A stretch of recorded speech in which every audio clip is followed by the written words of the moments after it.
आज हम बात करेंगे लगातार आप देखिए किसान आंदोलन को लेकर, क्योंकि बड़ी खबर इस वक्त की अपडेट के तौर पर आपके सामने रख रहे हैं। फिलहाल 2 दिन के लिए धरने को रोक दिया गया है और किसानों ने 2 दिन के लिए अपना धरना फिलहाल रोक दिया है। और बताते चले कि यहाँ पर किसान जो है वो शुक्रवार को अगली रणनीति तय करेंगे और उसके बाद ही आप देखिए किस तरह से आगे का काम जो है वो किसानों की तरफ से किया जाएगा। 2 दिन तक यहाँ पर किसान बिल्कुल भी प्रदर्शन नहीं करेंगे और अब देखना ये होगा कि यहाँ पर किस तरह से सूरत हाल बनेगी। सीमावर्ती इलाके में क्या मल्टी लेयर सिक्योरिटी को पूरी तरह से प्रशासन और सरकार की तरफ से तैनात कर दिया गया था, लेकिन फिलहाल इस वक्त की बड़ी अपडेट और ताजा अपडेट आपके सामने, जहां पर 2 दिनों के लिए फिलहाल इसे टाल दिया गया है। शुक्रवार को अगली रणनीति यहां पर तय की जाएगी, क्योंकि शंभू बॉर्डर के बाद ही खनौरी बॉर्डर पर आपने देखा किस तरह से कश्मकश का माहौल वहां पर बना रहा, क्योंकि आज दिल्ली चलो मार्च के लिए पूरी तरह से किसान जो है वो बॉर्डर पर तैनात थे। पुलिस की किलेबंदी तोड़ने के बावजूद भी आपने देखा आगे किस तरह से वो बढ़ रहे थे, क्योंकि पोकलेन, जेसीबी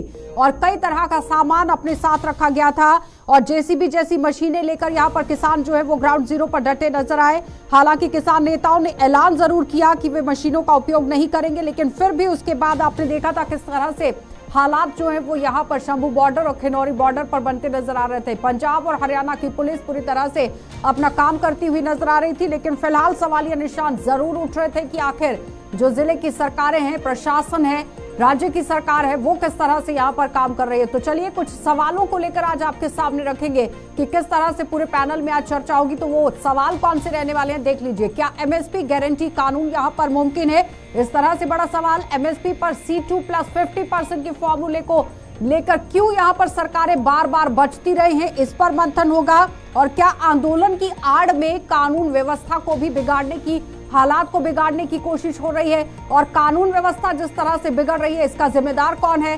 क्यों चिट्ठी लिखकर हरियाणा पुलिस पर यह पूरा ठीकरा फोड़ दिया गया? आम आदमी पार्टी पर पूरी तरह से सवालिया निशान लग रहे हैं। क्या इस वक्त किसानों के साथ सहानुभूति दिखाने की जरूरत है या नहीं, ये बड़ा सवाल है। और साथ ही साथ दिल्ली, हरियाणा, पंजाब के लाखों लोगों की दिक्कतों का कब यहाँ समाधान होगा, ये बड़ा सवाल है, क्योंकि लोगों को कहीं ना कहीं परेशानी के दौर से गुजरना पड़ रहा है। एमएसपी को लेकर एक बड़ा मुद्दा सामने रखा गया है, लेकिन एमएसपी कानून को किस तरह से लागू किया जाएगा, ये बड़ा सवाल है। स्वामीनाथन की रिपोर्ट को लेकर बार बार बात हो रही थी, लेकिन अब देखना ही होगा कि किन किन जगहों से किसान जो है वो दिल्ली के लिए कूच कर सकते हैं। 2 दिन के बाद यहाँ पर कूच करने की बात कही गई, तो दिल्ली में कहां से एंट्री करेंगे वो जरा देख लीजिए, क्योंकि सिंघू बॉर्डर है, टिकरी बॉर्डर है, सीमापुर यहाँ पर बॉर्डर है। उसके साथ साथ आप देखिए लगातार इन इलाकों के अंदर से किस तरह से किसान निकल सकते हैं। पैनी नजर यहाँ पर सुरक्षा बलों की, लेकिन रजकोरी जो बॉर्डर है यहाँ पर भी बदरपुर बॉर्डर है, उसके साथ साथ डीएनडी बॉर्डर है, लिंक रोड बॉर्डर है, गाजीपुर बॉर्डर है और सीमापुरी बॉर्डर के अंदर लौनी बॉर्डर है।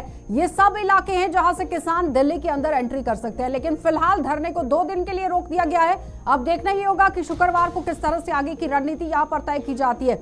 तो चलिए पैनल की ओर ही बढ़ जाएंगे और आपको लिए चलते हैं पैनल के पास सीधा। इस वक्त हमारे साथ शांत प्रकाश जाटव हैं जो कि बीजेपी से हैं, बहुत बहुत स्वागत जुड़ने के लिए। इकबाल खान है, नेता हैं किसान, बहुत बहुत आपका भी स्वागत जुड़ने के लिए। जावेद अंसारी हैं, कांग्रेस के प्रवक्ता हैं, आपका भी बहुत बहुत स्वागत जुड़ने के लिए। सबसे पहले इकबाल जी मैं आप ही के पास आऊंगी। जिस तरह से आज पूरे साजो सामान के साथ किसान बॉर्डर पर पहुंचे हुए थे, उसका क्या मतलब निकाला जाए? देखिए आशा जी, मतलब कुछ नहीं है, मतलब साफ साफ है। क्योंकि अब से जब हमारा किसान आंदोलन चल रहा था और वहां से हमने स्थगित किया 13 महीने के बाद, तो हमारी सरकार से ये सहमति बनी थी कि एमएसपी पे बात बनी थी, हमारी बिजली अमेंडमेंट पे बात बनी थी, कंपेंसेशन पे बात हुई थी, मगर इस सरकार ने कोई वादा नहीं निभाया और किसानों को धोखा दिया। क्योंकि जिस सरकार को हमने बनाया था, जिस सरकार को हमने चुना था, उस सरकार ने हमें धोखा दिया। हमने गांव गांव जाकर, गली गली जाकर इस सरकार का नाम बढ़ाया कि भाई हमें इस सरकार से ये उम्मीद थी कि किसान का विकास होगा, किसान की तरक्की होगी, मगर ना ही कोई विकास ना कोई तरक्की अगर किसानों को मिला तो वो बदले में मिला धोखा। ठीक है, या थार गाड़ी मिली, तिकोनिया कांड हुआ, अजय मिश्रा टोनी ने गाड़ी शांत प्रकाश जी, आज दावा किया गया था, वादा किया गया था, उसे पूरा क्यों नहीं किया जा रहा है? आखिर कहां पर सहमति नहीं बन पाई? 4 बार बैठकें हो चुकी हैं, बेनतीजा है। 5वीं बार पर भी कहीं ना कहीं मुहर लगने की बात सामने आई थी, लेकिन फिलहाल बात नहीं बन रही है। ठीक है श्याम भाई, प्रकाश। किसान कुछ मांग थोड़ी रहा है, किसान एमएसपी मांग रहा है आपसे, अपना हक मांग रहा है। आवाज दे दीजिए जितनी प्लीज। लागत होती है किसान की। इकबाल जी ठीक है, शांत प्रकाश जी, वादा किया था तो फिर उस पर काम क्यों नहीं? क्योंकि मंत्री कह रहे हैं कि मिल बैठकर बात होगी। देखिए, जब ये 2 साल पहले जो पूरी दिल्ली को इन्होंने बंधक बनाया था किसान आंदोलन की आड़ में, और 13 महीने तक वो जो 3 बिल जो किसानों के हित के लिए बनाए गए थे उसको खत्म करने की मांग को लेकर के ये लोग जो है वहां बैठे, और उस वक्त इनको तमाम कोशिशें की गई मनाने की, तमाम बैठकें भी की गई, उसके बावजूद ये लोग नहीं माने और अल्टीमेटली 13 महीने के बाद वो बिल जो है वो वापस लिए गए। स्वाभाविक बात है उससे किसान शांत प्रकाश जी, सवाल यहाँ पर यह है कि क्या एमएसपी कानून को लेकर सहमति बन सकती है, क्या ये मुमकिन है? उसके बाद इन्होंने शांत प्रकाश जी, एमएसपी की बात की। एमएसपी जो है जिसको स्वामीनाथन जी ने अपनी कमेटी में रखा, हाँ, और 2010-11 में जब वो मनमोहन सिंह जी के पास में एमएसपी का इशू पहुंचा तो मनमोहन सिंह जी ने सीधा हाथ खड़ा कर दिए कि इतना खर्चा जो है वो सरकार नहीं वहन कर पाएगी, इतना पैसा नहीं है हमारे पास। तो उस वक्त कांग्रेस ने एमएसपी को बिल्कुल एक सिरे से नकार दिया। ठीक है, हम आज भी बेहतर से बेहतर किसानों के लिए व्यवस्था जावेद बने। जी थोड़ी सी आवाज बढ़ा दीजिए प्लीज, मैं शांत प्रकाश जी को प्रॉपरली सुन नहीं पा रही हूँ। जावेद जी आपकी तरफ से दावा किया जा रहा है कि अगर सत्ता में आते हैं तो कानून बनाएंगे। एमएसपी पर किस तरह से गारंटी कानून लाएगी कांग्रेस? क्योंकि C2+50% को लेकर अगर हम बात करें तो किस तरह से मुमकिन है, जिसे लेकर बार बार सरकारें बचती रही हैं। ठीक है, हम ऐसे ही कानून बनाएंगे जैसे हमने भूमि अधिग्रहण बनाया था, हम ऐसे ही कानून बनाएंगे जैसे 70,000 करोड़ किसानों का कर्ज माफ किया था। मोदी सरकार ने पिछले 10 सालों में कॉर्पोरेट का 14 लाख करोड़ कर्ज माफ किया। हम किसानों के लिए वैसे ही काम करेंगे जैसे 2014 में कृषि विकास दर 4.6% थी और आज 2023 में घटकर 1.8% कृषि विकास दर हो गई। भाजपा की सरकार ने ऐसी सरकार है जहां पे ट्रैक्टर पार्ट्स पर भी 18% जीएसटी लगा दिया, फर्टिलाइजर पे 5% जीएसटी लगा दिया, पेस्टिसाइड्स पे 15% जीएसटी लगा दिया, और 20,000 करोड़ रुपया इन्होंने जो फर्टिलाइजर सब्सिडी का था वो भी इंट्रीम बजट में काट दिया। इनकी ऐसी सरकार है, एनसीआरबी की अगर आप 2022 की रिपोर्ट उठा ले तो 11,290 किसानों ने आत्महत्या की है। और दूसरा, स्वामीनाथन जी की रिपोर्ट पे बहुत चर्चा करते हैं कि हमने हाथ खड़े कर दिए थे, हमने हाथ खड़े नहीं करे थे। उन्होंने 201 रिकमेंडेशन दी थी, हमने 175 रिकमेंडेशन को काम किया था उसको। क्योंकि स्वामीनाथन की रिपोर्ट तो 2004 से चली आई ना, फिर उसके बाद 2006 में भी यहाँ पर आप देखिए किस तरह से 6 रिपोर्ट जो है वो तैयार की गई थी। जवाब दीजिए इस पर शांत प्रकाश जी। मैं ही बता रहा हूँ ना कि 1 मिनट जवाब ले लीजिए ना, पहले जवाब ले लीजिए शांत प्रकाश जी। क्यों आप लोगों की सहमति नहीं बन पा रही? वो कह रहे हैं कि हमारी तो सहमति बन रही थी। इनके पास तो जवाब ही नहीं है।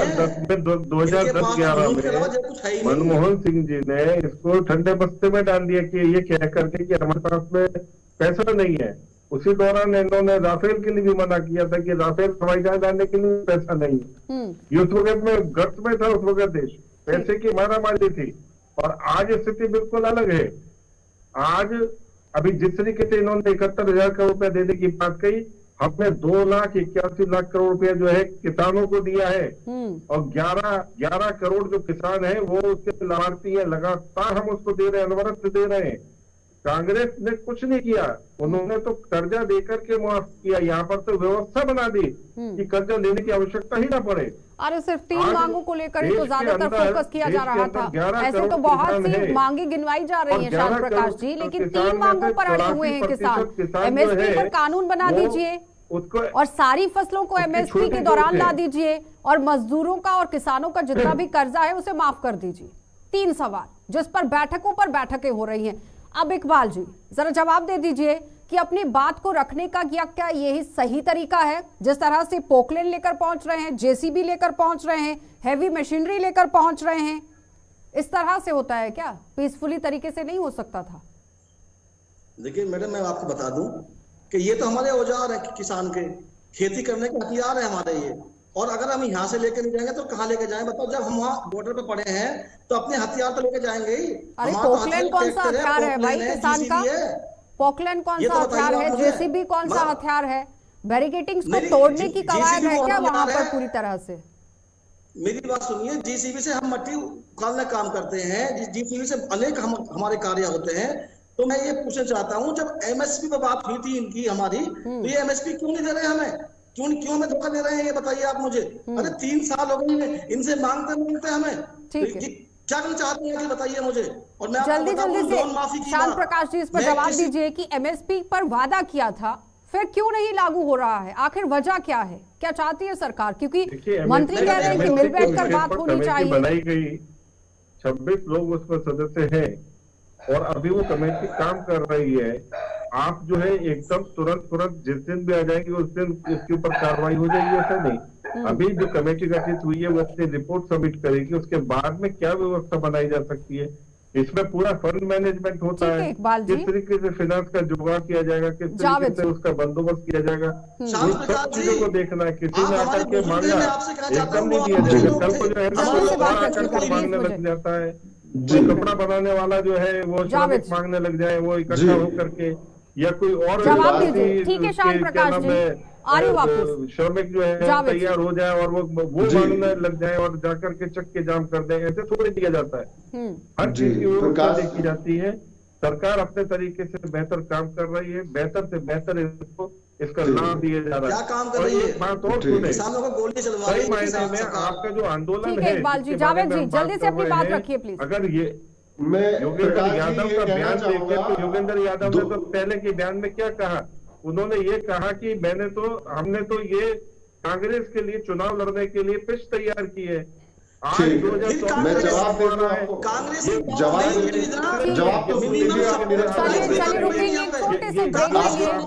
बैक साइड में देख रहे हैं, आप देखते रहिए गुलस्तान। दिखाई दे रहा है कि ये लोगों को एमएसपी नहीं चाहिए, इनको तो पिच तैयार करनी है 2024 के चुनाव के लिए। जब सरकार हमने बनाई है तो क्या अपना हक नहीं मांगे? चलिए वापस लौटूंगी, एक ब्रेक के लिए रुकेंगे प्लीज। चलिए तो इकबाल खान जी आपके पास आऊंगी। जिस तरह से राकेश टिकैत कह रहे हैं कि सरकार से पैसा निकालना आसान है लेकिन व्यापारी से पैसा निकालना मुश्किल है, एक बात। दूसरी बात, स्पोर्ट प्राइस जो है वो सिर्फ बाजार के लिए नहीं होता है, सरकार के लिए होता है। तो फिर किस तरह से सहमति बनेगी? इस तरह से तो बैठकों पर बैठकें ही होती रहेंगी, सहमति किस तरह से बनेगी? देखिए मैडम, मैं आपको बता दूं, बहुत छोटी सी चीज है। अगर सरकार एमएसपी पे गारंटी कानून बना देती है, जो हजारों करोड़ रुपए का घोटाला हर साल होता है, हजारों करोड़ का घोटाला एमएसपी के नाम पे, वो घोटाला बंद हो जाएगा और जो विकास होगा वो किसान का होगा। और ये भी आप भी जानते हैं, हम भी जानते हैं कि जब किसान का विकास होगा तो देश का विकास होगा, क्योंकि ये कृषि प्रधान देश है। और ये लोग समझ रहे हैं कि भाई किसान को दबा कर रखो, कैसे ही जिस तरीके से उसको दबाया जाए, किसान को दबाओ, किसान का शोषण करो, मत इसे एमएसपी दो, कंपेंसेशन मत दो और इनका लोन माफ मत करो।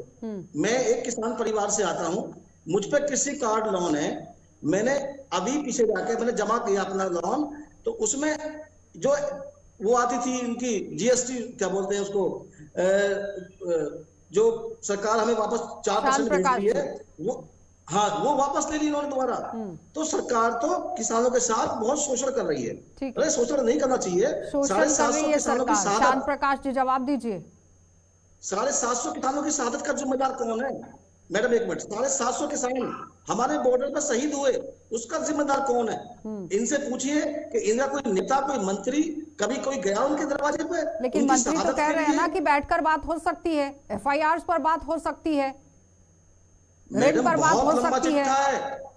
मैडम थक गए, बैठ के हम थक गए, मांगते थक गए, भिखारी बना दिए भिखारी। इकबाल जी, बात गोली से बनती है कि संवाद से बनती है? आप और बेहतर तरीके से जानते हैं, बताइए जरा। नहीं, बात जो बनती है संवाद से बनती है। तो फिर मगर शांत प्रकाश जी जवाब दीजिए।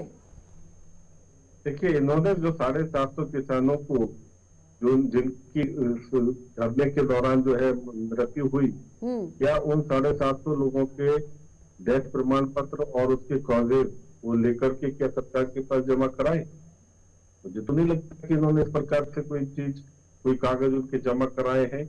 और उसका कारण कि वो किसी पुलिस की गोली से मरे या किसी पुलिस की ज्यादती से मरे, ऐसे कुछ कोई कंप्लेंट हो, कोई FIR हो, कुछ जमा अरे कराया आज भी उन्होंने? तो कितने लोग जख्मी हो गए हैं पुलिस के। कह रहे हैं कि 7.5 संसद के पटल पे रखे राहुल जी ने, संसद के पटल पे सारे नाम और पते जावेद रखे। जी। लिए तैयार है, मगर सरकार के समक्ष आप रखें ठीक है तो श्याम सही। प्रकाश जी। और जो कांग्रेस के जावेद हमारे जी। मित्र हैं वो जिस तरीके से बेचैन हैं, आप मुझे बताएं संसद के पटल पर अगर आपने रखे हैं तो हालात फिर अभी इतने तक बड़े उस पर कर रखे निर्णय थे, क्यों नहीं हुआ? किसान और के सबसे बड़ी आज बात जो है कि एक किसान और बहुत बड़ी बात मुफीद है। कही जा रही है किसानों की तरफ से। वो कह रहे हैं कि संसद के अंदर एक सत्र को बुलाया जाए और उसमें निर्णय लिया जाए। ये नहीं लेंगे, ये निर्णय नहीं लेंगे, क्योंकि ये होगा ना 2024 ये का चुनाव सर पर है 20 दिन के बाद। हाँ। उसके बाद में होगा चुनाव, क्या नाम है, संसद में सत्र। ठीक अब है तो जावेद जी, संसद सत्र जो है वो तो चुनाव तो अब सर पर है, आशा किस जी, तरह से 20 सत्र दिन हो लगेंगे। सकता है और कैसे हो सकता है जरा? देखिए आशा जी, भाजपा की प्रॉब्लम क्या है? भाजपा वोट चोर पार्टी है और ये केवल उद्योगपतियों की पार्टी है, उद्योगपतियों के लिए काम कर रहे हैं। इनको किसानों का बिल्कुल दर्द नहीं दिख रहा है। और ये संवैधानिक, मेरे हाथ में संविधान है, संवैधानिक अधिकार होता है कि कोई भी दिल्ली जाके धरना प्रदर्शन करे, पीसफुल प्रोटेस्ट करे। आप जगह क्यों नहीं देते? आप जगह क्यों नहीं देते? मैं आपके बीच में नहीं बोलता ना, आप बीच में क्यों बोलते हैं? आप बीच में क्यों इस बोलते तरह हैं? से एक दूसरे के बीच में आप इंटरप्ट बीच में क्यों बोल जल्दी रहे जल्दी से बात हैं? मैं आपकी बात सुन रहा था तो आप बीच में इकबाल क्यों बोल जी। रहे हैं? प्रधानमंत्री जी 2014 से गला फाड़ फाड़ के बोल रहे हैं कि C2+50% का फॉर्मूला हम लागू करेंगे। आपके घोषणा पत्र में, हमारे घोषणा इकबाल पत्र में जी, नहीं था, हमने अब घोषणा की है। 50% से क्यों बच रही है सरकारें आपके बार-बार? घोषणा पत्र में क्यों नहीं लागू? ठीक है जावेद जी, होंगे जल्दी से लास्ट कमेंट रखिएगा। इकबाल जी, मैं आपको बता दूं मैडम, ये सरकार तानाशाही सरकार है। ये कुछ करना नहीं चाहती। ये चाहती है किसान हमेशा दब के रहे, किसान इनको वोट देता रहे, इनको बनाता रहे और ये उसका शोषण करते रहे। आगे की रणनीति क्या है इकबाल जी? ठीक है, हो गया। आगे की रणनीति क्या है इकबाल जी, जरा बता दीजिए। आगे की रणनीति क्या रहेगी? क्या बैठकर बात करेंगे, इसी तरह से उपद्रव करेंगे? आदरणीय राकेश टिकैत साहब का ये आदेश है हमारे ऊपर कि 25, 26, 27 तारीख को हमारे ट्रैक्टर मार्च करेंगे गाजीपुर बॉर्डर की तरफ। गाजीपुर बॉर्डर से लेकर हरिद्वार तक ट्रैक्टर लगे पाएंगे अगर हमारे। सहमति नहीं बनती है तो फिर ट्रैक्टर पर ही आप देखिए रैली का सिलसिला शुरू हो जाएगा। शांत प्रकाश जी, जल्दी से रखिए बात। देखिए, ट्रैक्टर लेकर के आए या चाहे कुछ भी लेकर के, JCB और पॉकलेन लेकर के आए, जिस तरीके से ये जिसको आंदोलन कह रहे हैं, आज हाईकोर्ट ने भी कहा कि आपको आंदोलन ही करना तो बसों में आओ।